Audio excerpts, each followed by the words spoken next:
And so I wanted to take this opportunity to start cooking again and cook with you because that's so much easier than cooking alone. And then you get to see the process. So I've done a little bit of prep work. Hi, Lydia. How are you? I've done a little bit of prep work, but I'm going to try to speed this up a little bit. So I have some potatoes here. These are russet potatoes. And I've peeled them and cut them into little cubes and put them in water. Whenever you make potatoes ahead of time, like cut them ahead of time, if you don't put them in water, they will turn brown because they oxidize. So you want to make sure you put them in some water while you're waiting to cook them. And what I'm going to do is I'm draining that water out and I'm going to put these potatoes. I see a potato with a little dark spot. So I'm going to, I didn't bring my knife in here. Hold on for a second. I had it out to bring in here and then I didn't bring it. Not very smart. So I have my knife right here. And if you see potatoes, let's see, I think a few people of you are on here. If you see potatoes, just cut off any brown spots if you see that they have any. And I didn't see that when I was cutting them up. So I've got my drained potatoes and I've already got over here, I've got my pot of water. And I'm just going to put the potatoes in here. And you don't have to cover your potatoes with too much water. These potatoes have maybe like a half an inch of water covering them. I used to, before I really knew what I was doing, I would put a ton of water over the potatoes and it would take forever for them to come to a boil. So we're just going to put the lid on. It'll come to a boil faster. And now I can come over here and start making the lentils. So with the mashed potatoes are super easy to make. They don't require much effort at all. And, they're very popular with people that are not plant-based, like my husband, who I used to make potatoes for, like mashed potatoes with half and half and butter. He loved them, but he likes my mashed potatoes with cashews. Let's see. Lydia says, I'm doing well. Love seeing pictures of your vacation with your family. Thank you. We had a good time. It was so nice not to have to cook for all those days, to get up every morning and go to this big breakfast buffet full of fresh fruit and different things to eat and, have someone else make decaf coffee for me. And they had fresh squeezed orange juice. So they would walk around with a tray of fresh squeezed orange juice. It was kind of nice. I got a little spoiled. Then I had to come back to reality and go to the grocery store and figure out things to make. So that was a little bit of an adjustment after having, the meals made for me all those days. I'm just going to make sure my heat's on high. It's on high. Okay, so now I'm going to make the lentils. And these are the best lentils that I just love. They're called Puglia lentils. And they're from Rancho Gordo, and they're brown, and they're small, and they're nutty. Hi, Char. Hi, Shira. They're really nutty, and they're kind of on the small side. I think they're smaller than regular lentils. If you look at them, you'll see they're kind of tiny. But they pack a lot of flavor. I don't know what it is about them, but I will get these as often as I can and make them because they cook pretty quickly, quicker than beans. And they taste good with any kind of seasonings. So I have a cup of them measured out, and I'm putting them in this little strainer because that's a good way to rinse them. They're not going to fall through, and they'll be nice and rinsed, and I'll have them ready to go. And I don't do a lot of rinsing. I just kind of make sure. And I think with Rancho Gordo lentils, they're not very dirty. They look really clean already. But sometimes when you get lentils in a bin, like one of those bulk sections, you don't know who's been handling the lentils. You don't know if somebody's touched them and, sometimes they have dirt in them or whatever. So it's a good idea to rinse your lentils in some kind of strainer like this. And I just have it sitting over water and I'll add it when the time comes. But before we actually cook the lentils, I'm going to saute up some vegetables, just enough to season them really well. I'm going to use an onion, garlic, and carrots. So I'll start with the onion. And I just have a nice sweet yellow onion. And I'm going to cut up, let's see what my recipe says, 1 cup of finely chopped sweet yellow onion. And that's what I use. And 1 cup is it's probably less than half of this onion because this is a big onion. I am saving my onions trimmings, and I'm going to start making my own veggie broth. So I'm going to make a very big effort to make my own veggie broth and quit using the little better than bouillon. Dorothy says, welcome back. Thank you, Dorothy. So this is my little scrap bowl that I'm saving trimmings of carrots and onions. Other things that are good are celery. If you add things that have strong taste, it kind of muddies the flavor of your stock. So the main ingredients, carrot, celery, onions, garlic. And then a really good recipe was from Forks Over Knives. And the Forks Over Knives one added a cup of green lentils specifically. And then after you bring it to a boil and simmer it for 30 minutes, you strain it all out anyway, so you don't see the lentils. But something about the lentils being in their stock recipe was really good. And so I made it that way for a long time. And then I just kind of quit making my own broth because I got kind of lazy, I guess. And I started using the better than bouillon, which has a really good flavor, but there is a level of sodium in there. So, it's better to make your own, especially if you're like me and you have scraps of vegetables all the time. You might as well make good use of your vegetable scraps instead of, I put them in the compost heap. Okay, I'm going to put this cup of sweet yellow onions. I've got my pot that I'm going to be making the lentils in right here. And I'm going to put everything in here, the onions, carrots, and garlic. I'm going to turn it down a little. It's awfully high. I've got something to stir it with.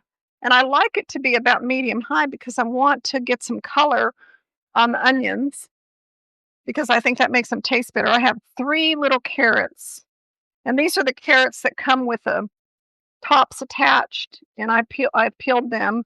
And I love these carrots because they're really sweet. They taste better than the carrots that come in a bag. And one of the reasons people don't stick with their plant-based diet, I think, I may be wrong, but I'm going to cover this up because it's so noisy. One thing I think that I've seen a lot of is that people buy packaged vegetables, like packaged carrots that are already peeled and that are already processed and washed and peeled and packaged in plastic. And then they taste them and they're bitter.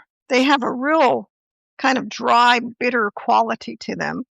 And then, nobody wants to eat that kind of carrot. It doesn't taste good.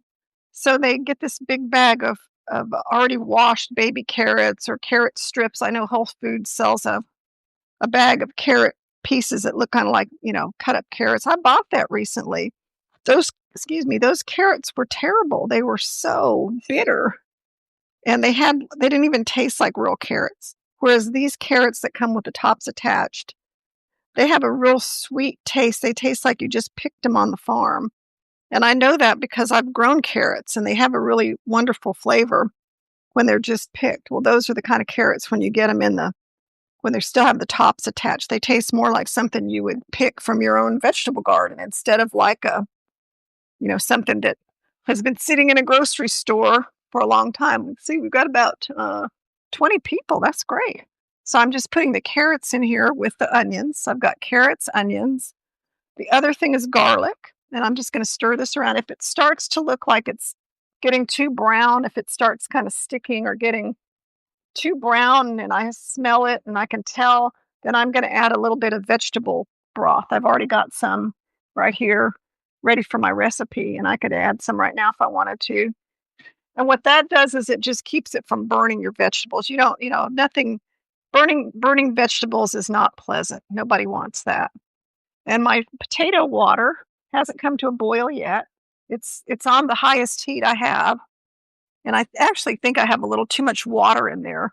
So I know you can't see me, I'm going to dump a little bit of this water out because it'll take forever to cook these if I have too much water in here. So I just want them covered with the water. I had like about a half an inch too much water in there because it's not going to evaporate that fast. You don't really need to have an inch of water covering your potatoes. Okay, now I'm going to put the garlic in. So once the potatoes come to a boil, then we can just let them cook we'll turn the heat down a little bit. We don't have to turn it on low. We can just turn it down a little bit. And we let the potatoes cook for my normal cooking time is 20 minutes. So about 20 minutes, we'll cook those potatoes. I'm mincing up this garlic, so it's pretty small. We could use a microplane zester if you don't want to mess with garlic. I never mind chopping up garlic. It doesn't bother me a bit, but I did a private cooking class one time with some women, and they were kind of hoity-toity. I guess you could call them. They were very fussy, and they were dressed real nice and had lots of perfume on. I remember that. Too much perfume, because perfume and cooking doesn't go together well, does it? If somebody's got too much fragrance on, you can't smell the food. All you smell is the perfume. So most serious people who are serious about cooking don't wear a ton of perfume in the kitchen, or none at all, actually. And I remember hearing that some restaurants don't even want you to wear perfume in the restaurant, and they won't let you in. I'd actually heard that somewhere, that the restaurant would not let you in if you wore perfume. Have you ever heard anything like that? I thought that was a little strict, but I understand. Also, like perfume candles. There was a time where people would put these fragrance scented candles on their tables, vanilla and, sandalwood or whatever. Well, do not put fragrance candles with fragrance on your dinner table when you're making some kind of nice dinner party or something, because the same thing happens. All you smell are the candles. Okay, so let's see. We'll look at the potatoes. Now, since I removed some of that water, now they're boiling, which is great. That's what I wanted. I wanted these potatoes to come to a boil, and now I'm just going to let it cook. I'm going to turn it down a little bit, but I want those potatoes to be done so we can make the mashed potatoes. And if I don't, oh, that was hot. I'm going to put the lid on, but leave it a little bit open. And I want those potatoes done so I can show you how I make the mashed potatoes. Okay, so I have garlic, onions, and carrots in here. And those are the main ingredients for my lentils, my Puglia lentils. And then I have the lentils. Remember, we rinse the lentils off, and I put them in a strainer. And they come right off of here. I know they're clean. And then I can add my liquid. And I have 3 cups of vegetable stock. In my recipe that I published previously, I have 2.5 cups, or 2 cups of vegetable stock. But I added extra because I'm not making gravy. Lydia says I have an aversion to perfume and strong smells. Well, I understand. I do too, kind of. Especially overly powerful perfume. Like, there's some perfumes out there that are super, super strong and musty smelling, and somebody walks in a room and you're like, get away from me. That's way too strong. So yeah, that does not go well with cooking at all. So we don't want to have that. Okay, so this is going to come to a boil. How long do you cook the lentils? We're going to cook the lentils for maybe 35 to 40 minutes. And as I was saying, I put extra stock in here because I'm not making gravy. A lot of times when I make this brown Puglia lentils, I will make a gravy, and that recipe is published on my YouTube channel. It's like at the holidays, and it has all kinds of different spices in it, and brown rice flour, mushrooms, and you cook all of that up, strain it, and then add some brown rice flour to it, and you have a delicious gravy. I'm not going to make the gravy because it's during the week. I just want to have lentils and potatoes. I don't want to have a holiday meal. I just want something simple. So I added extra broth to my lentils, so that then becomes like a sauce when I put it over the mashed potatoes. So you can tell my potatoes are cooking away. Now we're going to make the cashew cream. So this is 3 russet potatoes in this big pot, and they're cut up to about 1-inch cubes, and that makes them cook faster, having bigger potatoes. Most of the time when I'm making mashed potatoes, I use Yukon Gold potatoes because I like the way they taste better in mashed potatoes. But I was out for a while. I wasn't at the grocery store much. I got a few essentials the other day, and I only got russet potatoes. They're organic russet potatoes, and they work fine too. I remember growing up, we always used russet potatoes for mashed potatoes. What goes in our mashed potatoes? They're very simple. They're basically these boiled potatoes cooked till they're tender, and cashew cream and salt and pepper. So, and that's to taste. You don't even have to use a lot salt and pepper if you don't want to. So I'm going to get my cashew cream made, and I have the cashews over here that have been soaking for a couple hours. I soaked them since this morning. You have to soak them at least 30 minutes One way to speed that up is to soak your cashews in boiling hot water, and that will speed it up tremendously. Get this boiling. I may put it. I think I'm going to put it on this higher intensity burner because I know it'll come to a boil faster. My stove burners are spread out to where the higher intensity burners are further away from where I have the camera. So I try to keep them closer to me, but that's not my favorite burner right here. So that's why I have to move it. Okay, so I'm going to put these cashews in my jar, and then I'm going to add half a cup of water because we're making cashew cream. We're not making milk, we're making cream. So half a cup is just the right amount for making cashew cream for me. And this is a Beast blender. So the Beast blender has small, medium, and large blender jars, but they're a lot smaller than, let's say, your big Vitamix blender. So for example, my Vitamix food processor, this is not my blender, this is my food processor, but look at the difference.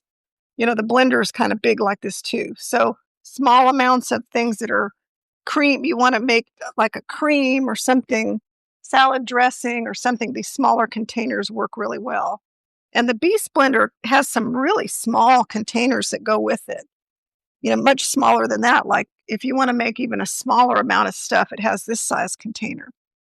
And so the blender part goes on any size container, which is nice. This is the part that blends. So the container can change, but the blender part is removable, which I find very handy. So that's the Beast blender. And I have it's in my Amazon store. Okay, I'm going to get this going. I'm going to run in and get my salt and pepper that I forgot, and I'll be right back.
Finally, sorry about that.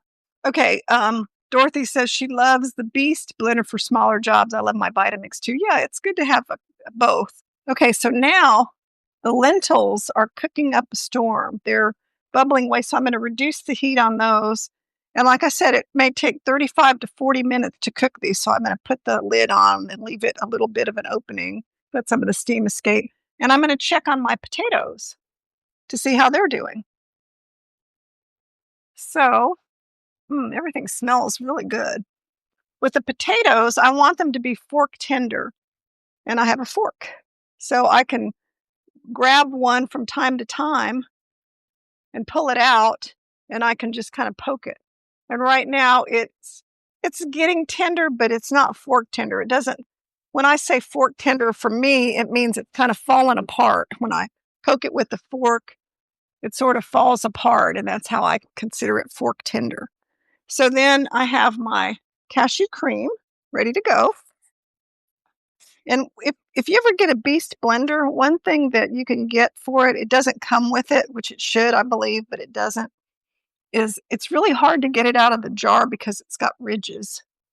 So, to get all the stuff out of the jar, they have a tool that you can buy. It's like $20. It's kind of expensive, but it has a little like a notch. And so then you can scrape it out of the jar really easily. So be sure and get that if you get a Beast blender. So I have my cashew cream ready to go. And I have the potatoes almost ready. And I've got the lentils here, and they won't be ready for. I'll go ahead and set the timer. I think we'll be off of the live stream when they're done. But what I will do is I will post a picture in the recipe later on which is what I always do. If I have a live stream, I make the food and then I post the recipe later tonight with all the details of how I made it and a picture of the finished food. So I'll do that later tonight. We might be able to make the potatoes. I think the potatoes are going to be ready here in a minute. So I'm going to get a bowl ready. And I'm going to show you how I make the potatoes, because the way I make them might be a little bit different from the way you've had them before. And I used 3 potatoes in this recipe. They were 3, I would call them about large size potatoes. They weren't gigantic. They weren't the 1 pound potatoes, but they were pretty good size. They were big. And so, but I only used 3 because I'm not making a huge amount of food today. I'm making enough for my husband and I to eat a couple of meals, maybe 3 or 4 meals with this. And of course, it depends on how hearty an eater you are, how much food you want. This may be enough for somebody else to only eat maybe 3 meals instead of 4 to 5 meals. But it just depends. And I'm going to drink a little water. So this is an easy meal, but this could also be a holiday meal, because when I tasted these Puglia lentils cooked with the garlic and carrots and onions, and we could add a little bit of I meant to add this seasoned garlic blend to them. This is kind of sad, but when I went to my son's house after he died, I found a bunch of jars of this seasoning in his house, and it has black pepper, garlic, lemon, and salt. And I thought, well, why does he love this so much? So I brought it home and I put his name on it, Glenn's Seasoning, and I started using it. And now I buy it, and I always write Glenn's Seasoning on it to remind me that it was from him. So I do use Glenn's Seasoning, but it's really called the go-to blend from Fire and Smoke Society. You can order it online. They used to have it at Walmart, but they don't anymore. Okay, we'll see if the potatoes are done, and if they are, we'll make the mashed potatoes. I'm just doing my fork tender test again. I'm going to bring it over here, and I'll put it on my cutting board, and we'll see. It's about done. I'm going to just wait. You can see how it falls apart when I poke it with the fork. If it's fork tender, it will fall apart. If it's not fork tender, it'll stay a solid piece. But we'll just wait a couple more minutes. And I'm going to show you what I serve the lentils with. Like I said, for a holiday meal, the lentils with some kind of seasoning blend or fennel goes really good with these Puglia lentils. So some ground fennel, freshly ground with a mortar and pestle. Fennel would go good with the lentils, or any kind of spice blend you like, Italian seasoning, Greek, anything you like. The lentils go with everything. And then I would make the mashed potatoes, and then I would make my homemade gravy, which is just with all kinds of spices and stuff. And I thought that tasted just as good as any other special holiday foods that I made that took a lot more time and effort than lentils and potatoes. So think about that. And what I'll serve the lentils with, one thing I can serve them with, is I have some greens, like mixed greens. And these are really nice, very fresh greens. It looks like it has arugula, spinach, baby kale, a lot of nice greens. A handful of these with balsamic vinegar or my tahini dressing alongside the mashed potatoes and the lentils would be good. And also, I'll tell you a little bit more about my salad in a minute. I have the salad ingredients that I made as soon as I got back from my trip. Okay, we're going to go ahead and we're going to make the potatoes. So the first thing I'm going to do is I'm going to drain the water out of the potatoes. I'm not saving the potato water. Okay, it looks like about 26 people are watching. I know others will watch on the recording later, and that's fine. Okay, I have my colander here. And I'm just going to put it in the colander. And then this will be easy because the water out. I can just set the potatoes right here in my pot. So I've got my hot potatoes here, and they're drained. And my lentils are cooking away. I can hear them. Let me check on them. No, they look great. They're getting plump. and they're changing shape a little bit. I'm going to reduce the heat just a little. I don't want it to be too high of a heat. And so now, how do we mash the potatoes? What is the method for mashing potatoes? You can use a potato masher, which is the common method, right? Just, get a masher and, just start mashing them. But in my family, we like to rice our potatoes because they get really fluffy that way. And the easy way to rice potatoes is you just put them in this contraption. It's a potato ricer. And you put as many as you can fill in this little container here. And I turned my timer on. And then it has its own little press. And then you just press it into your bowl. It does take a little elbow grease, but it comes right through. So then you end up with all this little mounds of riced potatoes. So it's a very fluffy version of mashed potatoes when all is said and done. The potatoes taste good this way. There's no lumps, which is really nice because, some people have an aversion to lumpy mashed potatoes, right? Some people don't care, but my family liked the very smooth and fluffy mashed potatoes a lot. So in the holidays, I have a lot of people that come over for dinner for Thanksgiving, Christmas, Easter, whatever. And so they want a lot of mashed potatoes. So I will make a huge, huge vat of mashed potatoes. And then I put them in the refrigerator early in the day because mashed potatoes are a pain to make when you've got a bunch of hungry people waiting to eat.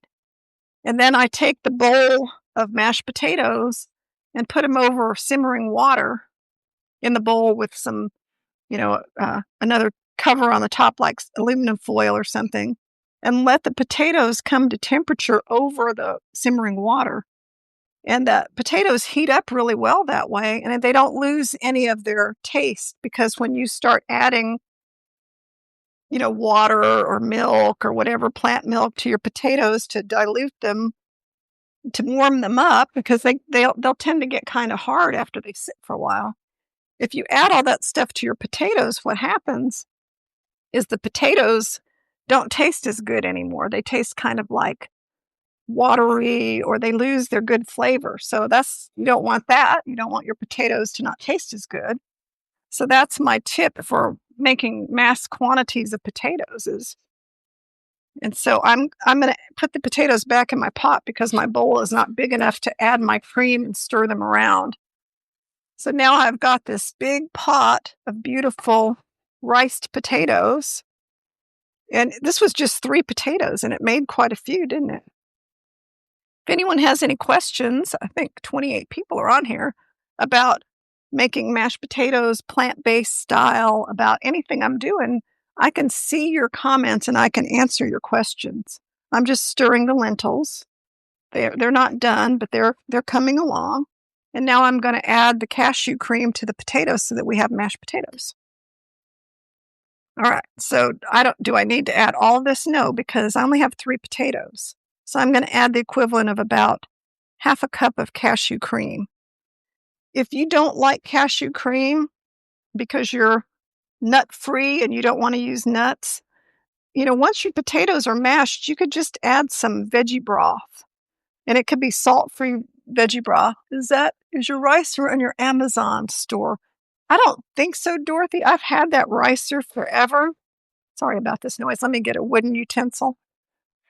I've had that ricer for a lot of years, and so I don't think it's in my Amazon store, but you can Google ricer, and I'll try to do it later tonight when I post my recipe so that I can, link you to a ricer that you can use. So now with the amount of cream I put in, I'm seeing they're kind of dry. So I'm going to put a little bit more because I want them to be creamy. But if you don't want to use cashew cream, you can use any kind of liquid. You could just use soy milk or almond milk, unsweetened almond milk. I don't really like the taste of plant milk in my potatoes because a lot of the plant milk that I've used before has kind of a strong taste, and that doesn't appeal to me. It's just kind of like it ruins the mashed potato experience if the plant milk is stronger tasting than the potatoes. So now that they've got the cashew cream in them, I'm going to put them back in a bowl because I have room now, and then you'll see them. Now these mashed potatoes are not the creamiest mashed potatoes because, for one thing, I'm kind of using less cashew cream than I would for the holidays because this is an everyday thing. I'm making it for Tuesday night, so there's no reason for us to have the world's richest mashed potatoes on any old weeknight. As long as they're somewhat creamy, that's fine. I could just eat potatoes without any kind of added creamy addition because I like mashed potatoes a lot. So, that's just my way of saying we don't need to make food super rich for it to be palatable. We can make it pretty plain. And plant-based food does not have to have a ton of plant-based fatty things in it. But if you wanted more, there's still quite a bit more cashew cream in my container that I could add to this, but I'm not going to. I did not add any salt and pepper, but I'm going to because I like a little bit of freshly ground sea salt and some freshly ground pepper. Okay, I don't see any questions. So here we go. There's our delicious mashed potatoes. And then one thing that's left to do is we have to taste them, don't we? How do we know they're good if we don't sample them?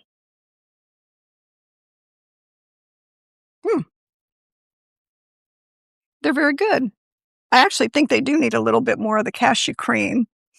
Just a little bit. They're a little dry. And if my husband was eating this bowl, he would put a ton more salt in it because he's kind of a salt fiend. Getting some paper towels. He really likes the salt. So knowing him, he would say, it needs more salt. But okay, is that right? Oh, no, that's the same question. Sorry, guys. Any new questions, let me know. So I'm not going to add salt. I'm going to let people who eat the potatoes add their own. Yeah, that little extra cashew cream made a big difference. And these are russet potatoes, so I think they tend to be a little bit drier than my Yukon Gold potatoes. So there you go. There's the lovely bowl of mashed potatoes. And then we still have our lentils cooking away. And I'll show you how they look now. They've cooked. You can tell they're plump. And they've cooked quite a bit. Now, how can you tell if they're ready? They've cooked. We still have about 17 minutes left from the time I turn the timer on. So we can try them and see how they're going. Really good taste, but they're still kind of chewy. They're not done. So you don't want to eat undercooked beans or lentils. That's not a good taste. All right. But we do have the potatoes ready. And when the lentils are ready, so how do we serve this? What kind of meal is this? So what I do when I serve this, and I'll show you a picture later tonight, I'll have a picture for you. How I like to serve this kind of meal is I'll put the potatoes here in it's like a pasta bowl. It has a nice rim on it. So if something has a lot of liquid, it doesn't drip out on, like a flat plate is not good for something that has a lot of liquid.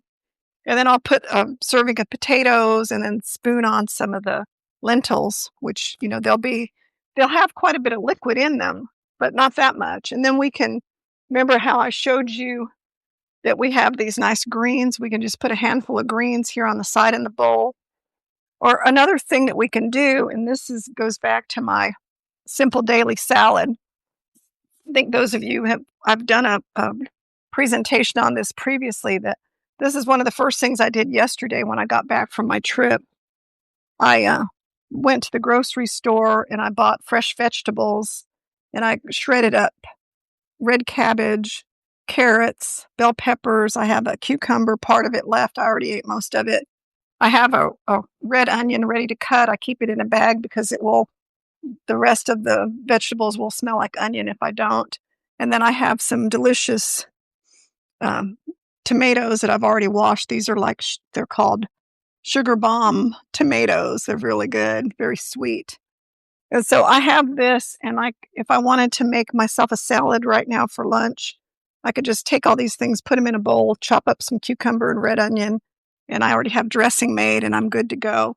So the lentils and potatoes would be really good with a side. In fact, I could put it on this dish. In fact, I'll do it right now.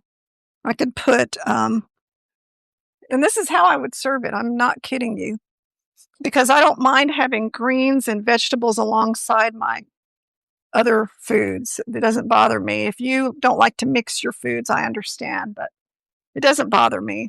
So what I would do is I would have, a little bit of everything from my salad bowl here, some red cabbage, carrots, bell pepper, and I'm going to get out my onion and cucumber and put a little bit of that on there.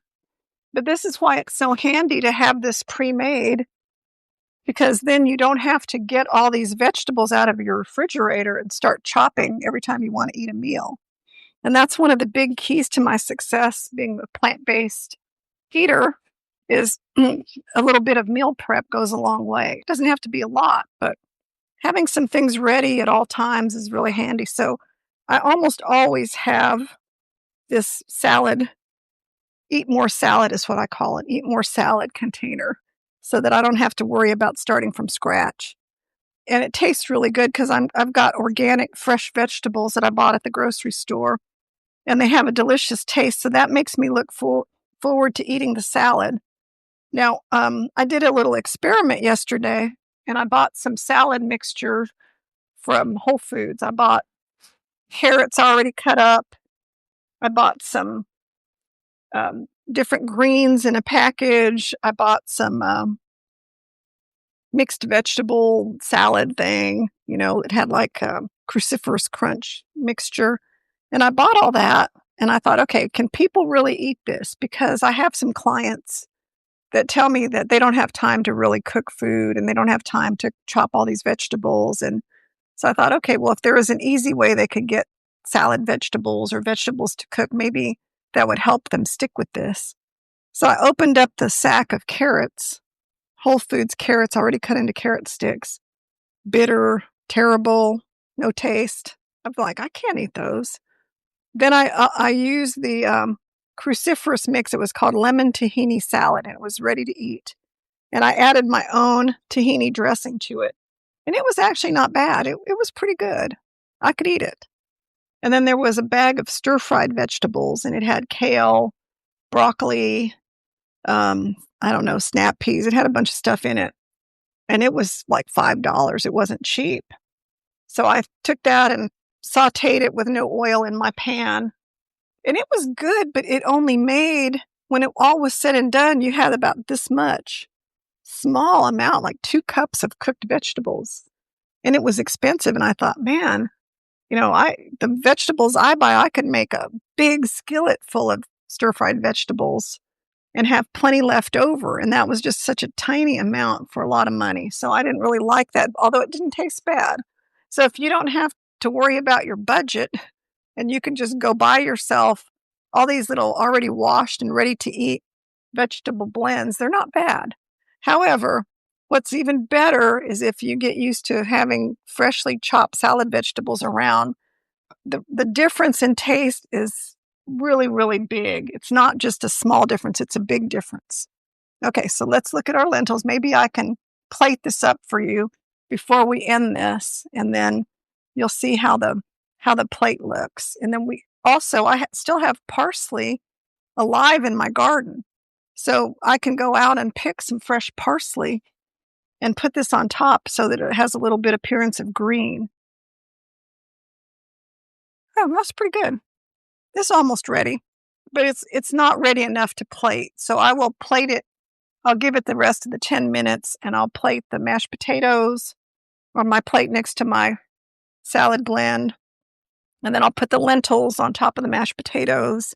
And then I can drizzle this with some tahini dressing that I already have made from last night. And then I'll have this delicious meal. And you have watched me make it 39 minutes. And I've already got almost ready lentils. I've got a big, huge serving of delicious mashed potatoes. And all I did before I came on the camera was peel and cut the potatoes. It took me like 5 minutes. It was nothing. I just wanted to have that ready to go when I started the live stream today. So we made these delicious potatoes. You saw me make, I want to have this where you can see it, lentils. You saw me make, in fact, I'll bring the camera so you can see the lentils cooking. Oops. Okay, I think you can see them. There you go. And you saw me make the cashew cream. I don't know that you could see that very well. Oh well. You saw me making the cashew cream. Oops. I put my tripod in the cashew cream. That was kind of dumb. So anyway, this is probably easier for you to see it. And the cashew cream was nothing more than cashews, and these are the kind to get. If you haven't done this before, get the raw cashews. They're not salted, they're not roasted, and you soak them in water. And when you add a little bit of water to the cashews that have been soaked, then you come away with a really good, it almost has a texture of sour cream. And it really adds a nice texture to your potatoes, a nice creaminess. And again, if you don't want to add the nut mixture to your potatoes, you can just mash potatoes and not put anything in them, and they taste fine. Especially if you use a ricer, they're fluffy. You can put a little bit of vegetable broth in there and just eat them as is. So when I'm done, I'm going to create a plate, and I'll post a picture of the plate with the mashed potatoes and the beautiful Puglia lentils. I call them braised lentils. And then you can see for yourself how it looks and whether or not you'd like it. And I'll post the recipe tonight on Substack with how I made the lentils, how I made the potatoes. And I've already done the demonstration on this everyday salad. So it's already on there on Substack. Just search for it. Char says, I've added cashews to cheese sauce and it tasted kind of sweet to me. Okay, some people have that feeling of cashews tasting sweet to them. However, if you use the cashews with savory ingredients like vegetable broth or other things, then it kind of takes away the sweetness. But something about cashews and potatoes, it doesn't seem to have a sweet taste to me. But if you don't like the taste of cashews in your sweet potatoes, your other options are any plant milk, soy milk, almond milk. But to me, that was even sweeter, or vegetable broth. So just use whatever seems right to you. And actually, I think the lentils look like they're done cooking. Some of the stock has been reduced. Let me taste them one more time. Yeah, they're actually edible right now. So I'm going to go ahead and plate them up. I'm going to put a nice portion of potatoes in my dish. And I purposely added extra liquid. I'm going to make a little well for them. I purposely added extra liquid to my lentils this time. And the reason for that was I wanted to have kind of a sauce. So they do have some extra moisture. And so then I'm just going to put them on here, and you can see that extra moisture then went all over the potatoes, and that kind of makes a sauce on the potatoes. And there we go. There's our braised lentils and mashed potatoes with some greens and vegetables on the side. So who would like to eat this meal? Anybody? I would. In fact, I'm going to. As soon as I take a couple pictures of it, that's going to be my lunch. But this is the kind of food I enjoyed eating. I lost weight eating this kind of food. And it was just a good plate of food with good flavors. And you saw how easy it was to make. We basically made this entire meal in the time I've been on this camera, which wasn't very long at all. So make your braised lentils, your mashed potatoes, and I will see you back here. I don't know if I'm going to do a live stream video on Saturday. I'm going to try, but there's a lot of stuff going on right now that I might not be able to do it. So I'll do my best to do that, and I will see you guys then. So thanks for watching. Bye-bye.